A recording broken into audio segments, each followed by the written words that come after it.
अब आप इस वीडियो के थ्रू अंडरस्टैंड करोगे कि राइजिंग विंडो एंड ब्रेकआउट का क्या रिलेशन है, आप इस कॉन्सेप्ट को कैसे यूज करोगे ट्रेडिंग में, आपकी एंट्री क्या होगी, आपकी एग्जिट क्या होगी, स्टॉप लॉसेस क्या होगे, पूरा आप कॉन्सेप्ट इसके थ्रू अंडरस्टैंड करोगे।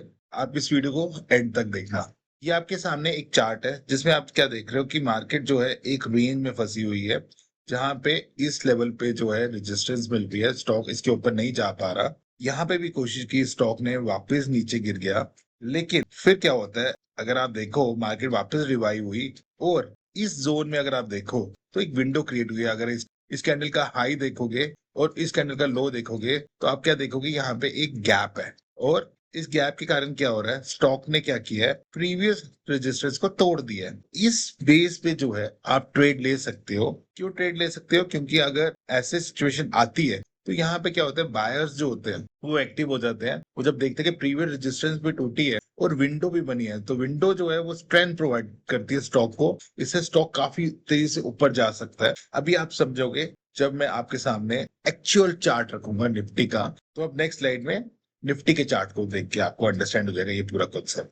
अगर आप यहाँ पे नजर मारो, इस जोन की बात करो मैं, तो आप क्या देख रहे हो कि यहाँ पे जो है स्टॉक में एक रेजिस्टेंस बैठी हुई है। स्टॉक जो है यहाँ वापस गिरा है नीचे, लेकिन जब उसे रिकवरी दिखाई तो इन दो कैंडल्स की अगर आप देखोगे तो इसमें आप देखोगे कि विंडो बनी हुई है। तो जब ये विंडो बनती है तो बड़ी हाई प्रोबेबिलिटी है कि जो मार्केट है या स्टॉक वो बड़ी तेजी से ऊपर जाएगा।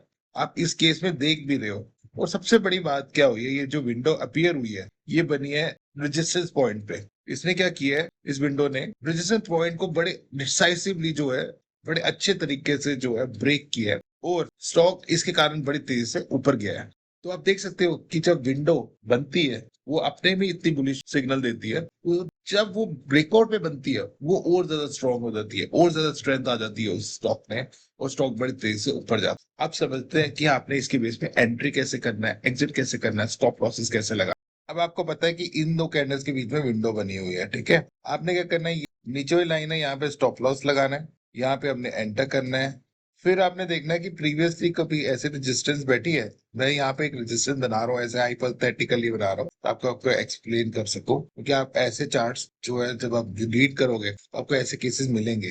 तो आप क्या देखोगे, यहाँ पे जो है रेजिस्टेंस बैठी हुई है इस लेवल पे, यही आपका टारगेट बन जाएगा। जब ऐसा करोगे ये आपकी बन जाएगी एंट्री, ये बनेगा आपका रिस्क। सिंस रिवॉर्ड बड़ा है और रिस्क छोटा है तो ट्रेड अच्छा बनेगा, ठीक है। एक सिनेरियो ये बनेगा। दूसरा सिनेरियो कि स्टॉक ने न्यू हाई मारा है, कभी ऐसे कोई रेजिस्टेंस लेवल था ही नहीं, फिर क्या करोगे, फिर आपने क्या करना है, फिर आपने इस रेंज में नजर मारनी है।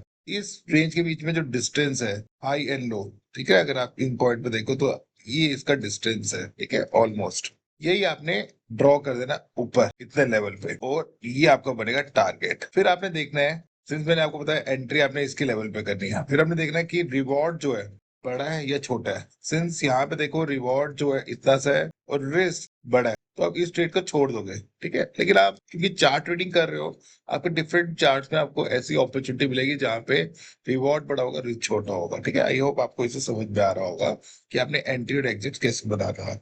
तो आई होप आपको जो है मेरी वीडियोस पसंद आ रही होगी। जरूर लाइक कीजिए, मेरे चैनल को सब्सक्राइब कीजिए, अपने दोस्तों को शेयर कीजिए, ताकि मैं ज्यादा लोगों तक पहुंच सकूं और उनको भी हेल्प कर सकूं ट्रेडिंग।